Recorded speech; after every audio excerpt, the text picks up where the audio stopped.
Haïdor Bokwala, les Brésiliens. Oh, c'était Nini! Oh, c'était Nini! Nze mono ba yemba wana fali wana nze mono mte simba album et mema eti na Afrique du Sud awa abosa na raté babosa na pas so wuti te oni nze to e biki so ne tumba nko ina zamba bakata ngo te o comprendre ba bosa na raté ayebi tant ya mis album wana fa na droit chemin fallait ataki na ba mérite bele na ba droit chemin na ba disque d'or o so comprendre donc yé ah te na yebi te aza motema mabe c'est le yo vraiment Serge Azamotema Fali Poupa na fait rigolo la base à conquérir. Pour Fali Poupa à un niveau na été musique Fali Poupa au sala isa na niveau musique au Hervé au salate musique Hervé au salé sous kaka na Kinshasa. Haïdor Bokwala, les Brésiliens. Oh, c'était Nini! Oh, c'était Nini! Bonjour, bonsoir très chers internautes, vous tous qui nous suivez de partout dans le monde sur www.congolengi. C'est votre Haïdor Bokwala, l'homme, le Brésilien, l'international brésilien de la presse congolaise. Comprenez que nous sommes en Afrique du Sud, précisément dans la ville de Johannesburg. Djobour pour les autres, avec toujours que ce qui actualité sont dominées. Why not Haïdor Bokwala aura toujours micro, vous communiquer, c'est mon devoir et votre droit. Vous êtes vraiment censé être bien informé. Dans news, aux là, ce qui domine actuellement, surtout dans Bisso, Batoya Internet, avec vous les internautes, au Bogota, la Bisso monde entier. Là, vraiment, je vais recevoir pour vous. Mon invité, c'est la bouche autorisée de Fali Poupa DiCaprio El Maravilloso, qui sera un para-français, mais que l'ombre de Fali Poupa Soki n'a yamie, c'est qu'il y a quelque chose à parler. Il y a les gars soit un message concernant Fali Poupa, concernant un team ya Fali Poupa, tu inviteras, tu bien tu sola, tu décortiquer un peu au Italie. Orchestre Nabango. Cette émission, je la dédie à Freddy Longila. Freddy Longila, Balobi, nous avons moment calamité, aux abonnés chantés par VDF. Habitant aux Anrats d'Afrique d'ici, vraiment, tu as une émission. Alors, Belabiso, moi, circuit, on est à vraiment, Def Longila, en direct de Nice, à direct de Nice, il va nous suivre. Tous les Arabes d'Afrique d'ici, Moninga, ya Alain Poupa.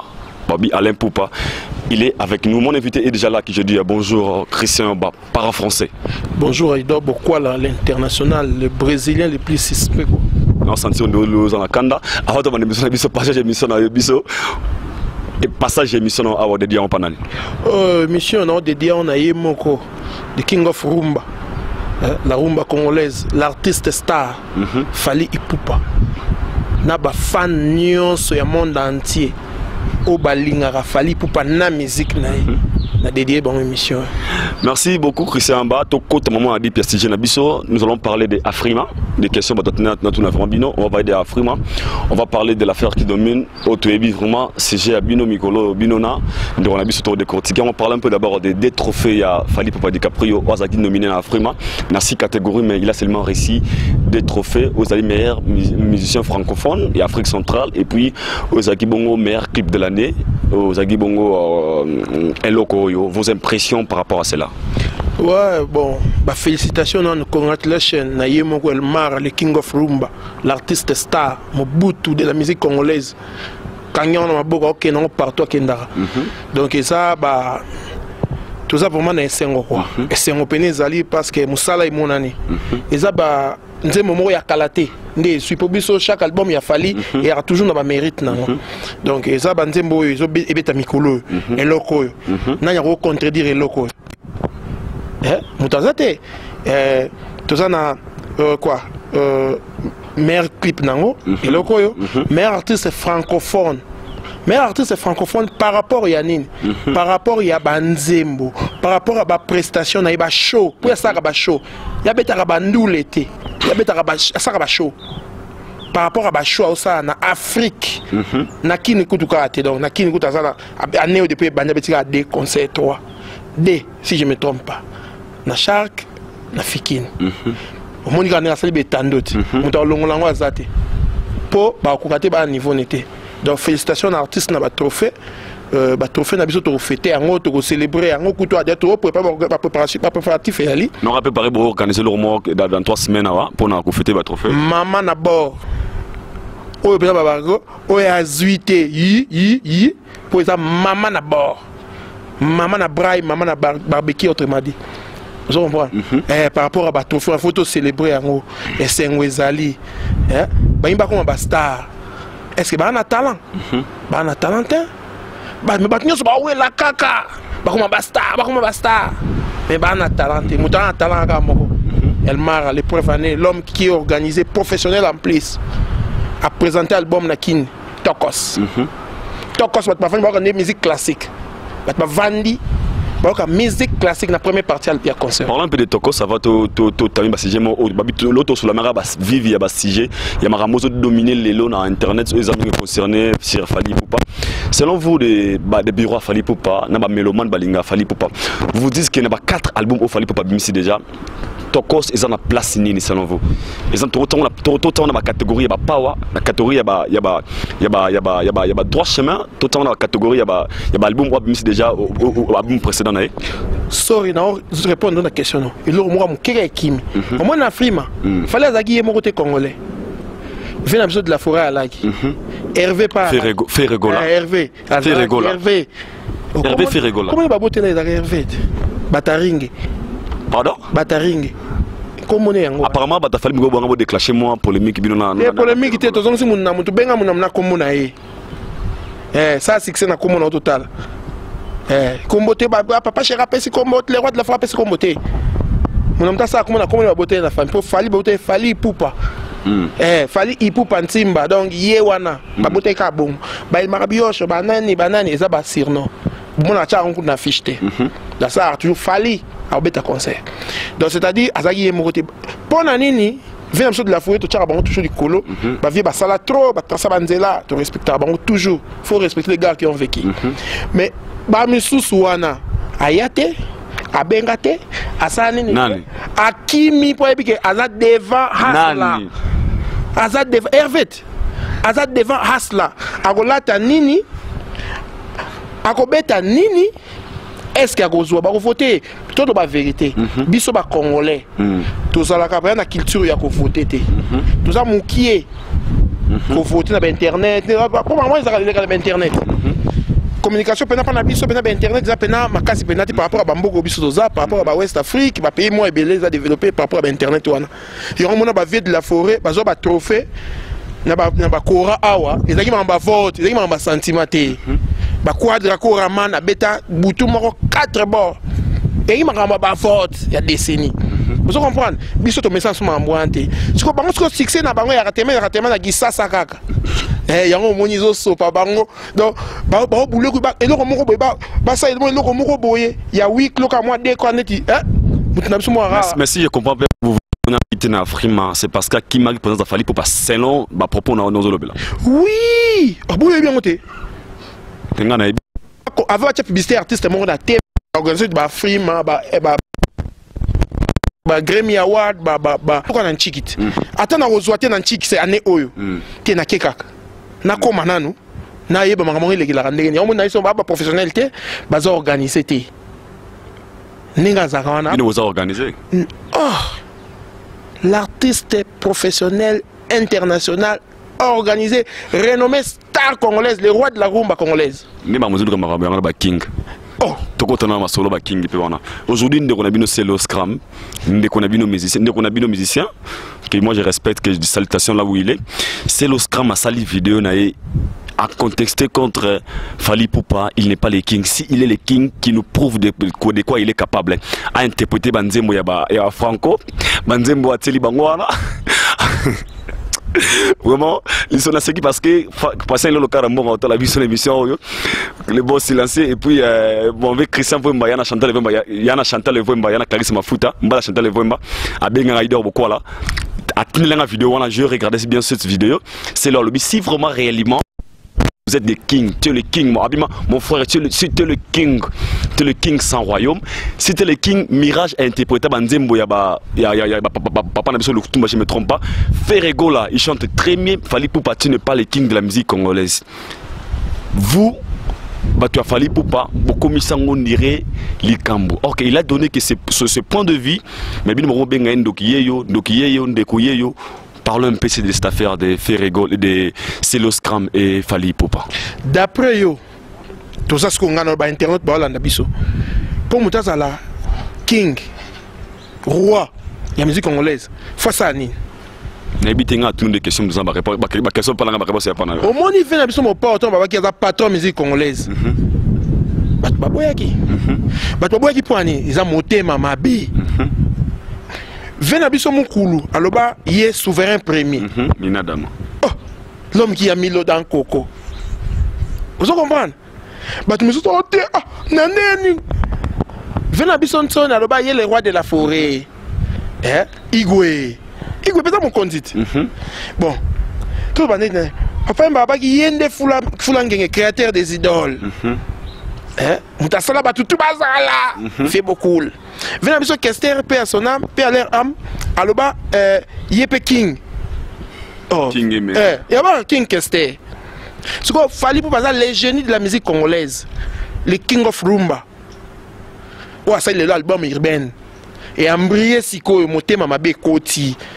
Bandima qui take album on est côté comme un tekami. On comprend plus de 30 000 exemplaires dans 2 mois de disque d'or. Bandima qui take featuring fallait ça na Bouba qui reçoit disque d'or, single d'or pardon. Et là, ils ont un single d'or, Bad Boy ils ont un single d'or, album ils ont un single d'or. Ils ont un album ils ont un disque d'or. Vous comprenez? Tant album ils ont un disque d'or. Et c'est ce que je ma bible comme album on vraiment tout le monde qui fait mal netika vraiment album on te bec et obeta nango. C'est le akosi. Oh azando kit tango mosusu ndoki yo ndoki ye. Ah non, vous criez na bossa longo c'est le solo hein. Tuna esiko Serge. Donc criez on les a c'est le solo hein. Tuna Serge. Ils a pour na c'est le. Serge nenga zona. Ils a pour na c'est le no yo. Mais azando kit ma bazo bimindo-ki. Pour nini? C'est propos nangash que Christian Aba et les staff de Fally Ipupa. Au moni Serge nenga zona. Premier album na o epesa pour sala pour. C'est le scram. Serge oyo benga wana obenga kombo wana Serge pour na benga Serge ngana to ba bandal to ebani très bien a robot sana monika ba jobour bani moi kalapé a robot sana face nanga mais to yebani yena sinki ngana bisengo to saka ngamu ngamu yeni pandia sima chichi wana chez bango wana neve ya connaît 150 petit frère ya a sommet na bo santé vous comprenez donc et ça motema mabe soki na lingite yozwa idor et comme motema mabe album na ya liboso ba bengana na maison mère ba bengana na maison mère ba botola passeport azonga kisasa na tenalier à côté studio ayemba ayego senga nani asenga nani ba yemba asenga bat nyos muto andima ba yembe ayembe la ye apesa na ba musicien apemela bilamba balata na clip ba nzembo apesa voiture na yeba sa ba clip muto an lelo.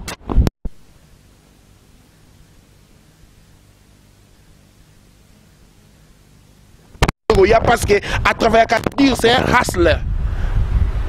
Vous comprenez? Après Batounioso, à la Mougaravan Batounioso. Donc à travers dire surtout sur la tirade pour préparer l'album n'était pas pour Mikolo album biso est-ce qu'il y a Congo ou biso Lingaravan ya Congo. Alors préparer ngo. Donc là après Batounioso, alors la Mouka avant Batounioso. Donc il y a beau ça à dire. Donc on va sur Kobima. Allez beaucoup de snob ambrema. Za motema mabe Serge tika mamwana na ya na yo kutu na ngola bosola raté ya Serge makamoro binwe ba on ngana mona bandal c'est Paris biso ya itoko to metano ya sele basene oh basola raté pour ani pour ya za motema mabe ya na propre oh baboto bango mibale pesa na olo pesa za ayebi mam na olo. Les news des stars vont poster la bouche autorisée, Babi la bouche autorisée, j'ai la bouche. Mamozolo baoyo, batota la biso monde entier Christian Yaba. Oui bien. Oh na ebiko. Donc il y a na loi na ba Kin Gombe, ba Thierry Bolongo, ba Daniel Pelepele, ba Cyril Kanga, ba to bele ba na ma ebele ba rakoto kuna. Donc to yebi. Vous comprenez? Basola raté pour ani yaza motema mabe. Ya on monya zo évoluer té. Après avoir que ça album na Fally. Nze mono ba yemba na Fally wana. Nze mono de simba album et mema eti na Afrique du Sud. Awa. Abosa na raté. Babosa na pas so wutité. On ni nzeto e biki son etumba nko ina zamba bakata ngote. Vous comprenez? Babosa na raté ayebi tant ya mis album wana fa za na droit chemin. Fally ataki na ba mérite bele na ba droit chemin na ba disque d'or. Vous comprenez? Donc yé ah, tu n'as pas dit que tu as motema mabe. c'est le vraiment Serge aza motema mabe.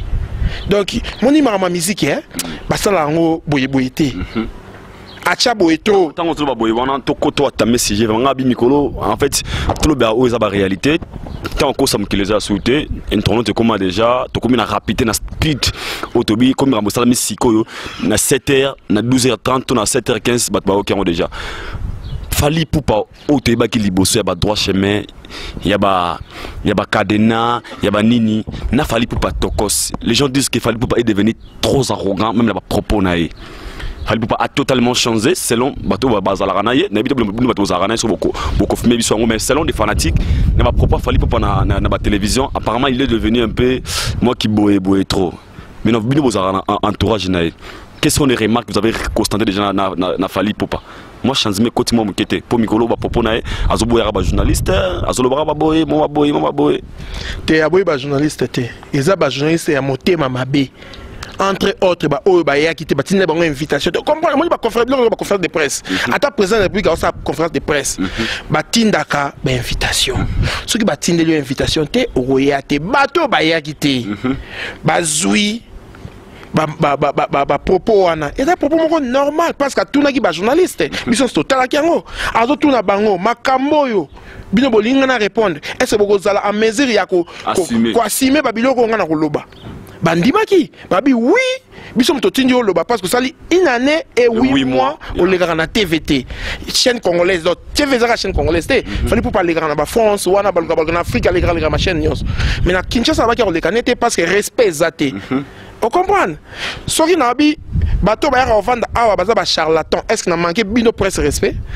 Bo ya bo l'ex ba charlatan, ba les ba finga bato ba sala makamo na musique congolaise. Aleka yo mo reçu au bongi c'est dans motono bon lelo pena faut ça c'est langa wera wana. Ah yaka faut ça c'est langa JB wana. Mais les gens disent qu'il fallait que bino komita et mongo na moi pour te fali pour pas za grand musique congolaise roi. Ceux to ko respecter te mo habillé moko a récupérer ngo. Yon biso so to ndimi a récupérer ngo. Fali pour pas za roi musique congolaise lelo. Akanyi musique congolaise boy. Muta ko bouger te muta ko cha mutu makasa zate. Parce que mamio so bango ba sa lelo, bango ba sa lelo. Fali da sala ngo. Ba featuring bango ba wela lelo, fali tala bien, ba to ba la sa bango featuring. Fala ça na bango ba 5 ans ba 7 ans passé. Vous comprenez, Maramo fallait à sala déjà. Bango lelo bango ngaba sala. Il fallait à sala. D'ailleurs les gars beta pwana. Ya on monya ayembi makambo yo avant de le faire, je viens de le faire. Là-bas j'irai, je reviendrai. Attends, mis album international, album urbain. A ozonga na musique congolaise. Tant a beta ngo boy. Bakins ba chance, Minduke Kiti, Roi Betty donc des gars. Donc pour conclure ça qu'il fallait pour pas changer d'identité, il n'est pas devenu arrogant. Azanega fallait au ba fallait à Kalawana. Te fallait changer, te fallait zaka oya salarawana. Oh wana siko da hustler. Hustler nda senga ki moi 24 heures kak. Asa 24 heures loba moi dimi. Ton hustler a lobby. Ba to kulu dimba ba ta mitema mabe. Ba chroniqueur a mikie. Hein? Vous comprenez? Ba chroniqueur a mikie ba format ba na ba balabala. Nde ba leki ba sa moi click mo boye. Mais sous gout Aldo tocha ma solo bien. Faltanga bandi carrière solo na ye na 2006. Mais sous ba lo ba wana bazalata. Ba oyo ba lo ba o bazalata on fallait bandi carrière musicale na ye carrière solo. Ba o wana ba ya kité. Ba ki invité te. Yo bisanga mami le lazoba. Yo bisanga ser na biso milo lazoba. Yo bisanga yi bato na lo ba poche falite on otanga ba kombo. Yo bisanga yi Joka Zazoba. Yo bisanga yi vena biso zakle azarana fali azazoba. Ti Merci beaucoup. Christian, vous comprenez, Fali Poupa n'a pas changé. Ils ont un level, sur automatiquement level. Et comme ça, moi, le langage, je me suspends, moi, vrai quoi. C'est normal. Si tu étais pauvre, lorsque tu deviens riche, aux anneaux regrettés, mon longue quand mangi le quête à la gombe.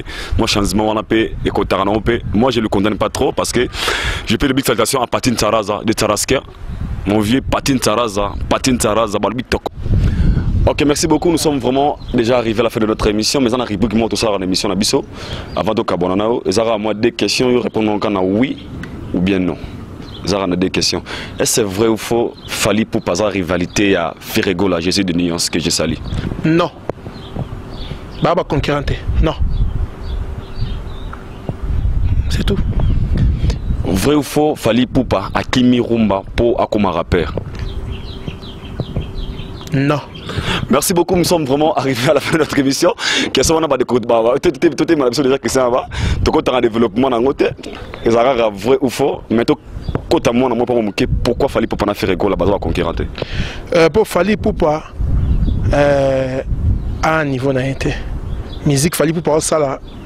Ils ont un niveau musique au Hervé au Salaté. Musique Hervé au Salaté sous kaka na Kinshasa. Et sous kaka pour à Congolais, on monia zuité na frima. To fenya so wela devant Fally au Zouaté. Ya on moni alingra misalbon mo ndia mo na Fally. Mais à comprendre ka so Fally abi mista ya misabo simbité. Ana studio au sala le lo mo na studio et en décembre. Pour ani pour Fally ki Fally abi en décembre album ya mabanga bon so Congolais. Yangwana. Maintenant, Fally Ipupa comme un rappeur. T'es à salle de musique urbaine, à salle musique congolaise, la musique urbaine à sangi siang, à salle musique mon ouvert. Auto bien arabe, so bien dans musique internationale. Donc, bantembo, il y a libanda, beat, il y a libanda. Mais na baniance, na biso ya kongona guitare solo, guitare et vandi penagi ya biso. Donc c'est faux. Oh, azana biso toujours. Oyoki jeudi soir te. Oyoki ninja te. So oyoka Prince de Southfort. Comme nanga banga te banga ninja. Merci beaucoup, nous sommes arrivés à la fin. Christian Yaba, salutations à Bato le monde entier. Moi déjà, avant de passer ma part Christian Yaba, je vous dis un grand merci à Bato Balinganga depuis États-Unis, Rachel Ramsey 001. Je dis un grand merci à tous les belles nanas. Merci beaucoup aux États-Unis d'Amérique. Babi les belles nanas du Canada. Merci pour la groupe pour WhatsApp. Babi Aïdor beaucoup la star il y a groupe WhatsApp. Nous avons 85 momika mobalingai. Maintenant quand tu as masalanga mo bekala mingité. Au région de Ngana groupe pour je dis un grand merci à Bato Balinganga. Un grand merci derrière la régie et grand merci à mon frère Christian Maona d'Angola, Babi, bon séjour, Jiren c'est Maona, les Blancs, Jiren c'est Maona, Dani, Jiren c'est Dani Maona, bon séjour à toi mon frère d'Angola, moi que citation pour te reconnaître sur l'émission de Bissot. Ouais, bah salutation dans un naïe mon l'artiste star. Bon bah salutation dans un naïe bon début de semaine, l'artiste star, El Rey Mago, two-time hustler, Soule Kauka. Edi Badiata, Patine Saraz, Boston Ngiama 4 saisons, ya Raniga Bakoto. Fona mona Boston Ngiama lia pego. Te o mona e po ya Raniga Bakoto. Donc za Bakoto ya za Bakoto boaka peme donc beaucoup na Eastgate Mall ba place ya les moi to Bakoto wana. O mona no e quoi.